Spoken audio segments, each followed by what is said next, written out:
Bom dia. Para começar, eu queria ler a parte técnica, aí você já vai rodando e parar naquela imagem lá. Eu queria ler o que submissão significa em termos técnicos, tá? Submissão é o ato ou ação de se submeter a algo ou alguma coisa, deixar dominar passivamente uma forma de subordinação, vassalagem ou servidão. Submissão é baseada na condição de obedecer ordens de um superior, sem o direito de tomar decisões livres ou de se expressar de forma que bem entender.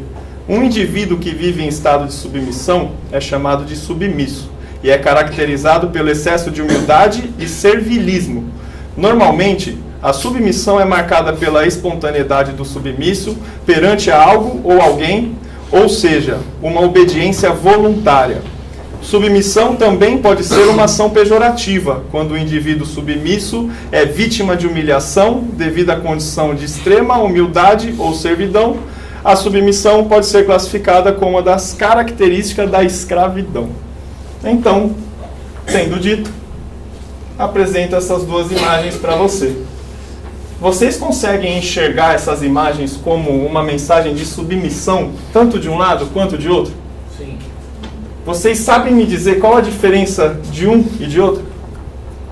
Sim. Qual? Servir. Um é imperativo, né? Uhum. Eu sou o centro de tudo e tenho que fazer da forma como eu quero, né? Eu estou mandando, vai ser assim. O outro não, o outro é de fato a doação, né? É servir, né? É totalmente oposto, né? Aí eu pergunto de novo para vocês: ambos conseguem atingir o mesmo resultado? Sim ou não? Não. Por que não? Ué, se basicamente uma pessoa está colocando a outra como refém dela, como capacho embaixo, obviamente, utilizando a submissão para o mal, certo? Vou reformular a pergunta. Dentro do mundo corporativo, vamos levar isso aqui para o mundo corporativo. Uma pessoa com esse padrão de submissão e outra pessoa com esse padrão de submissão, ela alcança o mesmo resultado, vamos dizer, em termos financeiros? Consegue atingir? Curto prazo ou longo prazo? A resposta é essa. Então o Dude acertou. Aqui ele consegue humilhando as pessoas, ele consegue com poder, com autoridade, fazer com que a pessoa entregue. Mas o período que isso vai ocorrer é curto. Já que esse, e nós vamos colocar aqui, tirando a religiosidade de lado, Jesus, nós estamos em 2017, certo? Ele ainda é seguido por 28% da população mundial, ou seja, mais de 2 bilhões de pessoas. Traz isso para o mundo corporativo. Imagina um cara como Jesus, se ele fosse, você é empreendedor lá no Brasil, lá, eu vou montar um negócio lá. Qual a chance desse cara prosperar? Enorme. Por quê? Porque ele faz em prol do próximo, ele é humilde. Ele consegue entender as pessoas e não julgá-las por ser pessoas, mas sim, quando ele vê atitudes erradas, ele julga. Mas ele julga a atitude. E não é julgando pejorativamente. Ele mostra que o caminho não está certo. E aí corrige-se a rota e essa outra pessoa se torna uma pessoa melhor. Então, basicamente, esse slide eu queria mostrar isso. E aí, o que não pode ser confundido é submissão, é submissão. Mas quando você usa empoderamento, quando você inibe as pessoas, ela vira antônimo. Ela vira agressão. Coloca para mim as palavras, por favor, Cláudio. Arrogância e orgulho. E aqui se torna uma pessoa submissa. Então, coloquei algumas definições somente para a gente ter a ilustração. Tá? Vamos lá. Passando para o próximo, aí você pausa. Eu queria colocar uma foto para vocês aí agora. Por que dessa foto? Coloca a primeira foto que eu já explico. Por favor. Sabe quem é essa aqui? Cachorrinho do seu filho. Sabe quem é? É a Hilda. Pode falar, as meninas pelo menos. A Hilda entrou na minha vida inesperadamente. Minha mulher, eu conheci ela dia 22 de 2011. Nosso primeiro encontro. Foi criada com uma família que ama cachorros, adora bicho, né? Por isso que me escolheu, né? Gosta de animal. Mas tudo bem. Hã? Precisa ser humilhado? Não, isso era só para quebrar o clima. Então o que acontece? Eu comecei a criar o hábito de conviver com os bichos. E eu não tinha nenhuma afinidade. Não espantava, não me agradava, era um ser que para mim não fazia diferença nenhuma na vida. Mas sempre foi um sonho dela. Ela queria, ela gostava, ela conviveu. E quando eu escolhi, dia 20 de 8 de 2011, me relacionar com ela, eu não poderia simplesmente olhar para dentro do Henry, certo? Eu tinha que olhar para dentro da Bruna. Tendo dito isso, dia 29 de abril de 2017, uma semana antes conversando, eu comecei a fazer um processo de autoconhecimento. Eu realmente estava vivendo uma vida de acordar, era um sacrifício, e não via a hora de chegar em casa para sentar no sofá e dormir. Então, isso tive alguns reflexos, que eu estou mudando isso agora. Comecei a fazer um processo de coaching, estou fazendo com o Renato, ele está me ajudando realmente a descobrir o autoconhecimento, e comecei a buscar desenvolvimentos da parte neurológica e emocional também. Na primeira sessão, o Renato começou a falar sobre alguns conteúdos para descobrir o diagnóstico de alguns traumas, etc., que eu tinha. Pois é, ele descobriu um monte. Aí sabe qual foi o impacto disso? O primeiro, tomar a decisão em fazer pelo outro. Fazer por quem? Pela minha esposa. Afinal, eu escolhi casar com ela. Se eu escolhi casar com ela, eu tenho que casar com ela de verdade. Não simplesmente os sonhos dela são delas e os meus são meus. Não, o sonho dela é o meu e o meu é dela. Então, ela tendo o sonho, eu falei pra ela, eu abro mão de tudo relacionado às minhas... Eu sou uma pessoa completamente... como eu posso dizer? Desapegada? Não desapegada. Eu sou uma pessoa que... Eu tenho uma criticidade muito grande com relação à limpeza e organização. Alguns dizem que eu tenho até toque. Então, assim, minha casa, se você olhar, você vai entrar, minha casa é impecável, cara. Você olha tudo no lugar. Eu acordo de manhã, eu faço origami com o cobertor para enfeitar a cama antes de sair de casa. Eu faço isso. Então, assim, fazendo isso, o que eu tive que fazer? Abrir mão, ceder pela Bruna. E estou para te dizer que foi uma das melhores coisas que eu fiz na vida. Esse cachorro era um cachorro completamente sem amor. Ele morava com outros 22 numa sala de 40 metros quadrados, toda urinada, toda cheia de fezes, sem nenhum tipo de cuidado, sem nenhum tipo de alimento. Voltando para a primeira aula com o Renato, ele começou a descobrir algumas coisas minhas e fomos fazendo alguns exercícios que isso foi se aflorando. Segunda-feira, primeiro final de semana que passou, eu acordei no domingo para segunda-feira completamente tocado, emocionado. Aí eu, fazendo esses estudos do cérebro também, eu sabia que eu estava sentindo, mas sabia que não precisava sentir. Aí estava numa confusão do cacete, cérebro batendo no coração, uma briga interna. Eu falava, caramba, que aflição. Parei, fui para a lavanderia onde eu tinha colocado ela, comecei a olhar para ela. Acordava todo dia correndo, 7 horas da manhã para vir para cá, já acordei 5h30 para ir olhá-la, para gastar 1 hora sentado do lado dela. Comecei a chorar igual uma criança. Mas chorava porque comecei a pensar 100% em tudo que acontecia com essa indivídua aqui no passado. E o que nós estamos fazendo agora, como nós estamos conseguindo transformar a vida dela. Em uma semana que a gente está com ela, 2 estão indo para a segunda, eu chego em casa, ela riscou porta, ela com uns tecos de papel de parede. Eu olho para ela, minha mulher, que é a... Eu joguei a responsa de educar para ela, né? Eu quero estragar. Deixa ela educar. Meu, quando eu chego em casa, a alegria que eu vejo dela, o rabinho dela é um caracolzinho assim, não balança reto, com o rabo balançando tudo torto assim, é a coisa mais gratificante do mundo. Então assim, eu me desapeguei de valores, não de valores, mas de crenças erradas que eu tinha e fiz pela minha esposa. E a recompensa que veio, que aí vem uma outra lei, né, a de atração, me retornou com uma das coisas mais preciosas que hoje eu tenho, que me faz extremamente feliz quando eu chego em casa. Falei, então, esse foi o primeiro passo de submissão. que eu pude exemplificar trazendo da minha vida para vocês e dividir com vocês. Tendo dito isso, eu vou mudar um pouco o padrão da apresentação. Eu não quero apresentar um conteúdo onde vocês vão ver teoria simplesmente, e não simplesmente, desculpa, não é a palavra, não vai ter só teoria com imagens. Eu resolvi fazer o quê? Eu assisto uma série com a minha mulher que chama Grey's Anatomy. Acho que a maioria das mulheres sabe, homens talvez não. Mas de novo, submisso a ela, eu sento lá com ela, e pior que eu fiquei viciado naquilo lá. A gente assiste e veio um conteúdo específico que, quando o Marcelo me deu a missão, puta, parece que foi coincidência, meu. Na quarta-feira que a gente assistiu, falei, é esse capítulo aqui. Falei, aí fizemos o quê? O Cláudio me ajudou extremamente com o tema, ele colocou tudo que vocês estão vendo de pé aqui.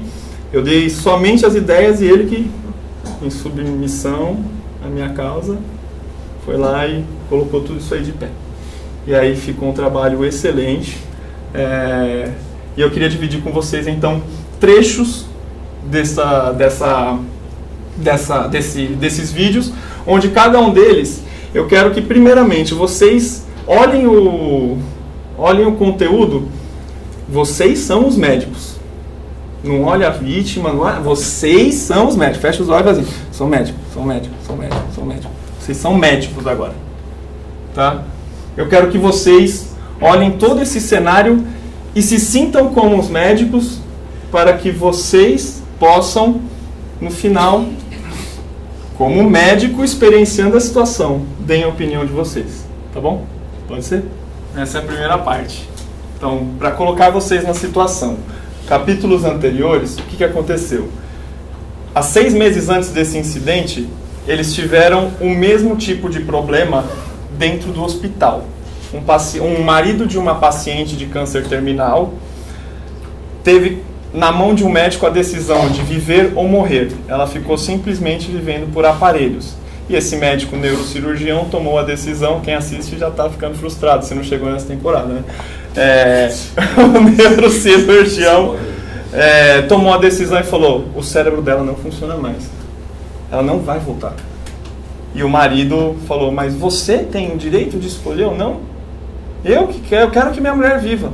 Só que a mulher tinha deixado uma carta, aquele documento médico que eu não sei o nome, que diz que se chegasse a esta situação, poderia desligar os aparelhos.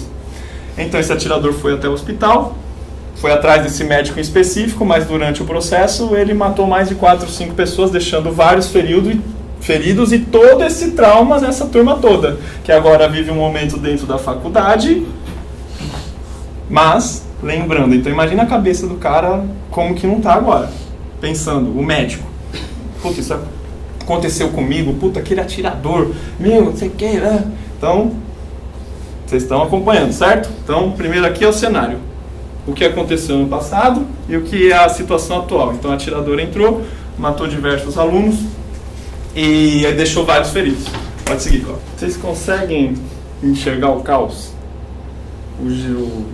O chefe da cirurgia tendo que acalmar os ânimos de médicos com orgulho, etc.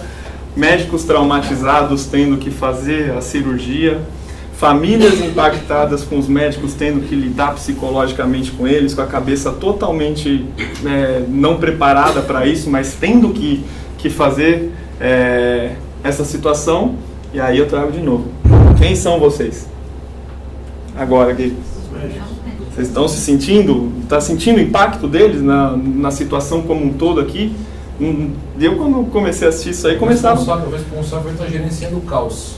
Exatamente, que você viu que é aquele médico negro que chamou a atenção do outro ali. Então ele está gerenciando totalmente o caos, ele está o que eu diria o ingerenciável.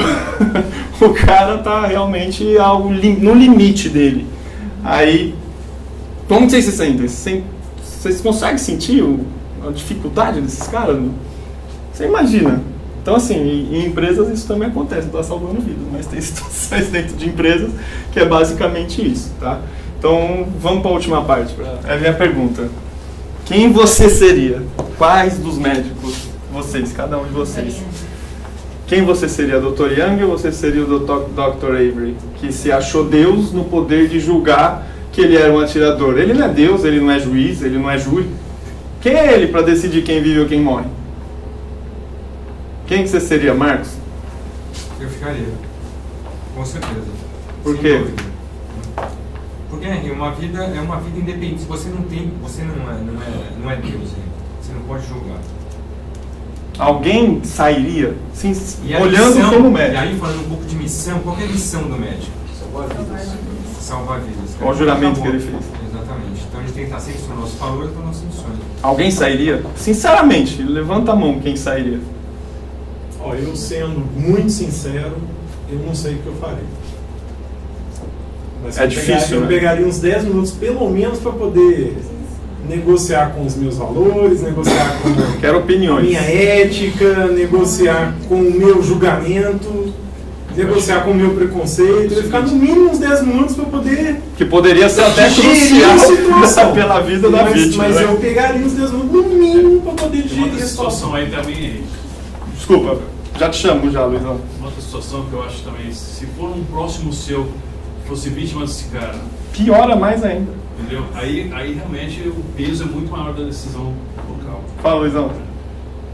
Assim, é muito fácil a gente estar do lado de fora, não estar vivendo o que é, você poder opinar, falar, eu saio, eu não saio, eu faço. Assim. A certeza que eu tenho é o seguinte, um médico jamais sairia. Tá? Um médico jamais sairia. Concordo com isso, 100%. E acho até que assim, você acha, tá? Porque você viver numa situação é muito difícil, mas acho. Se tivesse aquela coisa assim, tá faltando você, por exemplo, no meu caso, se chegasse no meu, tá faltando gente ali, ó, eu vou escolher ou esse ou aquele, pô, eu não ia ficar cuidando do bandido, eu ia cuidar do né? Não, assim, mas assim, isso é o acho. E esse é o quadro que está ali, né? É, O quadro tá exatamente. exatamente esse. Mas assim, é muito difícil você opinar uma coisa que você não está vivendo Sem dúvida. uma realidade ali, isso aí que é fácil, né? Sim. Agora, uma coisa eu tenho certeza, um médico, né? Com M maiúsculo, ele jamais sairia assim. Fala, Tony. Cara, tem que pensar como médico, cara. Eu tô falando uma coisa. Eu acho que, na verdade, tem dois cenários aí, né? E aí você tem que entender o perfil dos médicos. Uhum. Se ele tem equilíbrio, se ele é mais racional e mais emocional, cada um tem a sua particularidade. Se ele é racional, ele é soberano na decisão de médico, ele fica. Ele é racional, isso é soberano, né? Se ele tem um fator emocional mais elevado, ele sai.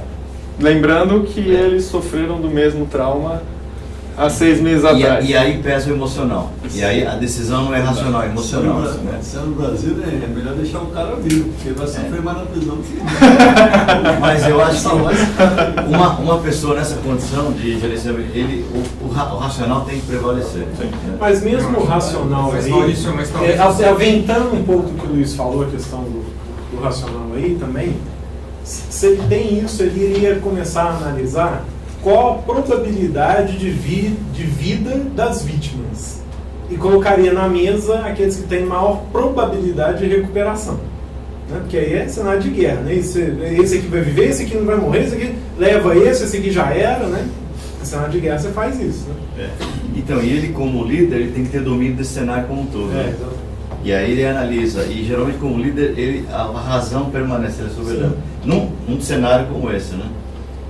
Até se falou de causa, eu até comentei com o Marcelo, com o Nabil, eu acho que alguns não viram, acho que o Aldo, o Marcelo, tem um negócio chamado voo do comandante Garcês, o avião está caindo e ele toma uma série de decisões, né? Ele foi racional e morreu 3 pessoas em relação a 90, ele gerenciou um avião caindo, e aí tem todo um contexto, né, aqui, mas ele tomou 2 decisões. Primeiro, na queda do avião, eu vou tirar todo o combustível do avião. Esse cara existe, chamado Comandante Garcês, vive em Miami hoje. E ele falou, no final do livro, ele fala, eu só vou pedir um favor para todos, o avião vai cair, eu vou fazer um pouso de emergência e eu queria que todos fechassem a janela e todos dessem a mão e rezassem 3 Ave Marias, né? E aí ele planejou todos os pontos e ele morreu poucas pessoas, ele perdeu o brevet, tem todo um contexto, né? Mas o racional nele prevaleceu. Né? E aí, pois tem até um livro que vale a pena, quem quiser ler, O Voo do Comandante Garcês, bem interessante. Mais algum comentário? Gente, cara, eu tenho um comentário, cara. No fundo, assim, Eu acho, Maurício, eu entendi o que você falou, mas é o seguinte, acho que muitas vezes você não tem esses 10 minutos para você pensar. É uma coisa que vem da tua crença, do seu valor, de tomar uma decisão instantânea. Então, quer dizer, o que você... Quer dizer, eu falei uma coisa espontânea minha, eu pensaria, uma atitude, pode ser um desastre de um carro, você vai ajudar ou não vai ajudar, você para ou você não para, né? Quer dizer, mas acho que muitas vezes é uma coisa tua de valor, de crença mesmo. Você tem que decidir em milésimos de segundo, fica ou não fica. E aí? É que eu tentei realmente me colocar na situação assim, e eu fiquei paralisado, tipo assim, vou ou não vou, preciso pensar. Será que também às vezes agir um pouco com a emoção não pode ser racional? Ao ponto, me parece que a segunda mulher que saiu, né, logo depois do rapaz, ela não estava preparada, talvez psicologicamente. Talvez ela não tenha caído em si e falado assim, na situação que eu me encontro, eu vou prejudicar e não vou contribuir. Se essa foi a decisão, foi correta. Pela emoção passada, eu interpretei então, que é o trauma. Não é que seja a emoção, ela foi racional. O cara que estava coordenando, será que ele não deveria ter pensado? Era a doutora. Que ia afetar? Não, o que chegou. Nada melhor ele não falar, deixa salvar. Dar informação ou não, né? Sim. De repente ele poderia... Gestão de informação, sim. Até porque pode não ser o atirador deitado naquela mesa ali. Mas talvez... Deixa eu abrir um parênteses aí também, rapidinho. É legal que você trouxe uma história que é fictícia, né? Você trouxe do seriado Grey's Anatomy. Só que quem acompanha as redes sociais sabe que um tempo atrás teve uma campanha que inclusive envolveu o posicionamento de grandes políticos e grandes pessoas influenciadoras no Brasil. Se vocês irem no Google e digitar hashtag eu escolho salvar o policial, você vai ver que teve uma discussão muito semelhante a essa, que fala sobre o posicionamento desses políticos e pessoas que estavam discutindo justamente isso, no caso de uma decisão de um médico de salvar o bandido ou o policial. Ela foi uma pessoa que se posicionou. As pessoas começaram a discutir, mas é a ética do profissional que tem que prevalecer, não importa se o cara é bandido ou não, e etc. Teve essa discussão política há pouco tempo nas redes sociais. Talvez um elemento interessante também é que às vezes a gente passa as experiências que acontecem com a gente e a gente não cria hábitos de refletir sobre as experiências, né? Fazer uma hora. Você citou que os caras passaram por isso 6 meses atrás. Então, a gente às vezes passa por algumas situações, não reflete, não faz autoavaliação nenhuma, etc. Então a gente nunca vai estar preparado para as outras situações conseguintes, né?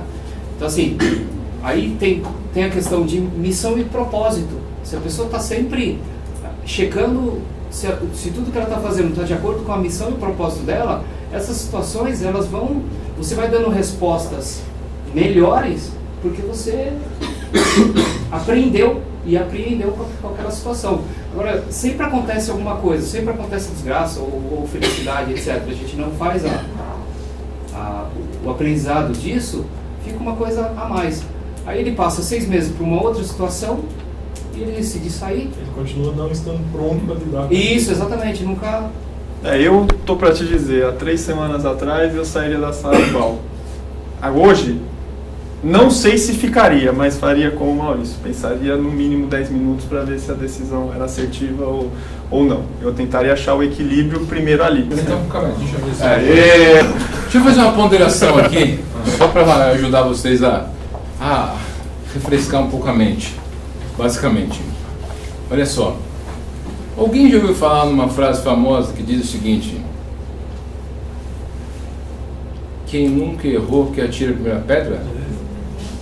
Exatamente. Você falou que precisa de 10 minutos para pensar. Preciso. Então você fica lá esperando 10 minutos para tirar a pedra. Porque é o seguinte, todo mundo, olha só como é o poder da influência. Engraçado, né, com o poder da influência. O Henry falou assim para vocês no início. E é manipulação mesmo. Uma manipulação positiva. Se coloquem no lugar do médico. Se coloquem no lugar do médico. Se coloquem no lugar do médico. O que eles estão fazendo? Se colocando e julgando. Agora se coloquem no lugar do atirador. Agora se coloquem no lugar do atirador. Vira ao contrário. Se coloca no lugar dele. Imagina que de repente você é ele ali, que falhou, que errou. Você já errou na sua vida? Várias vezes. Já errou? Várias vezes. E precisou que alguém te ajudasse? Todo dia. E você? Também, diversas vezes. E você? Você já falhou? Sim, senhor. E tem alguém te ajudando nesse Tem, momento? sempre tem. E todo mundo aqui dentro? E todo mundo? Imagina se cada erro que a gente cometesse, todo mundo para essas costas e falasse assim, ó, eu não perdoo, eu não vou pegar a minha habilidade e vou colocar a favor do seu erro. Porque afinal de contas isso é problema teu. Você cometeu um erro, isso é problema teu. Lembrando que cada vez que acontece isso, você deixa de ter uma oportunidade de ser melhor. Como é que você vai ser melhor se quando surge uma oportunidade de você ser melhor, você foge dela? Você só se torna melhor, de verdade, é muito fácil, né? Você fala assim, ó, eu estou basicamente colocando aqui, eu vou ajudar o Papa.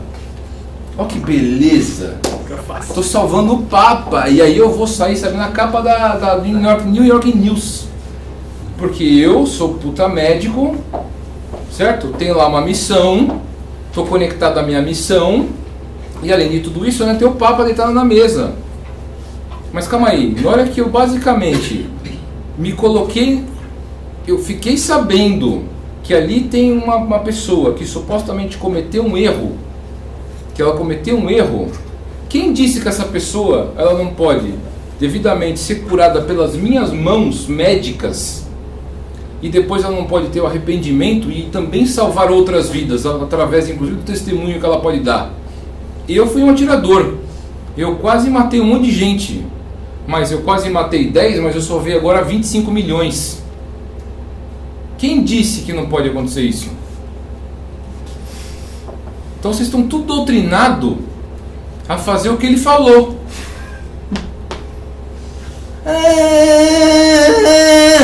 Não, desculpa. Ó, então continua ali. Continua aí. Continua. Lembrando que o mundo é livre. Maurício, o mundo é livre. Sim. Novamente, eu volto a dizer, a submissão é você. O médico começou, na primeira parte do vídeo, ele fala: pessoal, eu preciso que a equipe agora tire seus sentimentos pessoais fora, tire seus sentimentos pessoais fora e coloque sua técnica na mesa. Quando você tira seus sentimentos pessoais fora, você tira o seu espírito de julgamento. Quando o cara resolve fazer o que ele tem paixão, por exemplo, se eu tenho paixão em ser padeiro, então eu posso esperar 10 minutos lá, se eu vou deixar o ar, porque o máximo que acontecer é queimar o pãozinho. Máximo. Agora, quando eu defino que eu quero salvar vidas, que eu quero ser médico, 1 segundo faz a diferença. Eu não tenho esse tempo. Eu não tenho esse tempo. Eu tenho que trabalhar isso antes. Eu tenho que trabalhar isso antes. Eu tenho que trabalhar a arte da ciência associada à arte da inteligência emocional antes. E principalmente quando eu vou trabalhar no centro cirúrgico. Porque eu escolho se eu vou trabalhar no centro cirúrgico ou não. E no centro cirúrgico eu não sei o que vai entrar. Eu não sei o que vai entrar. Mas eu fiz uma promessa, eu fiz um juramento. Eu coloquei a minha paixão a favor do ser humano. Eu não estou no centro cirúrgico para ser juiz. Ali não é uma área de audiência que um júri que a pessoa deve... Eu fui lá por escolha própria. E aí a pessoa que precisa de salvamento, ele não quer encontrar um juiz, ele quer encontrar um médico. Então o médico está no lugar errado. O médico está no lugar errado. Ele deveria se autoconhecer, nós falamos aqui antes, ele deveria se autoconhecer novamente e falar assim, calma aí, se eu não tenho essa capacidade, porque ninguém deve ter, porque cada um tem o seu tempo de resposta na vida, mas calma aí, eu não posso interferir na outra vida. Então é o seguinte, eu posso até continuar sendo médico, mas eu vou trabalhar em alguma coisa no qual eu tenho tempo para tomar decisões. No centro cirúrgico não dá tempo, cara. É aqui, ó, é 1 segundo de salvar trauma antes. E aí você vira tão responsável quanto aquele que atirou. Exato. Certo? Porque perante a questão divina, automaticamente, o que você é diferente do outro que atirou? Quando você está saindo dali, você está matando o cara. Você está matando o cara. Olha a diferença que um está matando com o tiro, outro está matando pela ausência. Eu concordo com o que o Marcelo está falando, eu me coloquei na situação de... Eu teria que pensar realmente para refletir sobre algumas coisas, para umas brigas internas e tomar a decisão. Mas ele mesmo usou a palavra. Quem nunca errou, atira a primeira pedra. Se aquilo fosse um erro, eu decidi sair, eu teria que refletir e não ser arrogante o suficiente e falar essa vai ser minha postura pro resto da vida. Não, enxergar E qual é o primeiro ponto da mudança? Detectar sua falha para você poder agir em cima dela. Senão, não tem evolução. Quando o ser humano, quando as pessoas, elas estão conectadas a, basicamente, a paixão dela, e aí, novamente, qual é a paixão de cada um? Não é uma escolha de cada um? Quem falou que ele tem que ser médico? Quem escolheu ser médico? Quem foi lá que colocou o cara para ser médico? Não foi ele que colocou para ser médico? Não foi ele que se candidatou à vaga no hospital? Não foi ele que jurou? Não foi ele que fez tudo isso? Então por que agora está sendo omisso? Ele fez tudo isso e agora está tirando o corpo fora por quê? Está desconectado da missão dele. Como cada um escolhe levar a sua vida, é um problema individual de cada um. Lá em cima tem um senhor que vai avaliar com critério o que vai ser feito. Com critério o que deve ser feito. Nós aqui, simplesmente, cada um deve estar conectado com o que deseja realmente fazer. Com o que deseja realmente fazer. Como realmente deve servir ao próximo. Como deve realmente servir ao próximo. Como oferecer para o próximo melhor. Lembrando que hoje a gente está, de certa maneira, nos achando que estamos aqui, ó, por cima. Lembra que passou aquela caixinha? Então, bate o olho, a gente sempre enxerga o lado positivo e quase nunca enxerga o lado negativo. E se fosse o contrário? E se fosse o contrário? Nós gostaríamos de ser perdoado? Nós gostaríamos de não ser julgado? Nós gostaríamos de ter mais uma oportunidade? Ou nós gostaríamos que aquele médico falasse assim, inclusive pega lá machado, que nós vamos aproveitar agora, nós vamos fazer aqui um picadinho, fazer estrogonofe. Eu ia falar, nós gostaríamos sim de ter uma nova oportunidade, nós gostaríamos sim de não ser julgado, nós gostaríamos sim de ter um recomeço, nós gostaríamos sim de tudo isso. Então, se nós gostaríamos de tudo isso, alguém falou aí, basicamente, se colocar no lugar do próximo. Numa das qualidades, inclusive, que eu esqueci até o nome da palavra certa, agora me fugiu o nome. Empatia. Qual foi o dos três? O André. Pois é, empatia é justamente isso, colocar no lugar do próximo. Se colocar no lugar do próximo calma aí, se eu fosse ele, eu gostaria que esses médicos que estão ali para me atender fossem embora? E gostaria, inclusive, de ter uma oportunidade de corrigir os meus erros? Eu gostaria ou não? Fala assim, não, calma aí, eu sou digno realmente de acabar definitivamente. E como é que o ser humano evolui? Como é que existe evolução? Só existe acerto na Terra? Errando. Ou um monte de erro que vem automaticamente levar ao acerto? Não é mais ou menos assim? Então é bom refletir. É bom avaliar que tem dois lados sempre, 2, 4, 5, 25 lados. Antes eu falei, volto a dizer, antes de sair julgando, é bom analisar com critério. Lembra que nós falamos? Lembra do português da padoca? Português da padoca? É poderoso o português da padoca. Por quê? Porque na hora que a gente olha para o Buda, é fácil descer a lenha. Aí eu realmente, é um atirador. Pois se fosse sua filha, e se fosse não sei o que lá, justamente é para estimular o teu emocional a subir, a sua visão fica aqui e tu descer a lenha também. Então te provocam a fazer isso para que você tire o racional do negócio e você cometa os mesmos erros de todo mundo. Isso é o que todo mundo quer. Para você ser igual a todo mundo. Para todo mundo falar assim, bom, já que eu sou perdedor, já que eu erro, todo mundo erra também, então tá tudo beleza.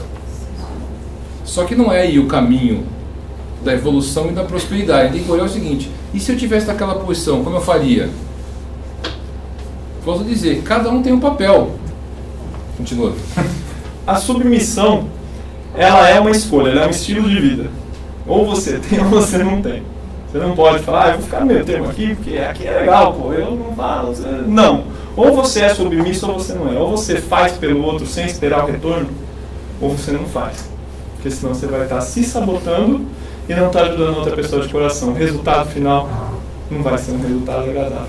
Então, é isso. Agradeço a atenção de vocês. Agradeço o Cláudio pela contribuição que ele deu para preparar esse conteúdo que ficou muito bom.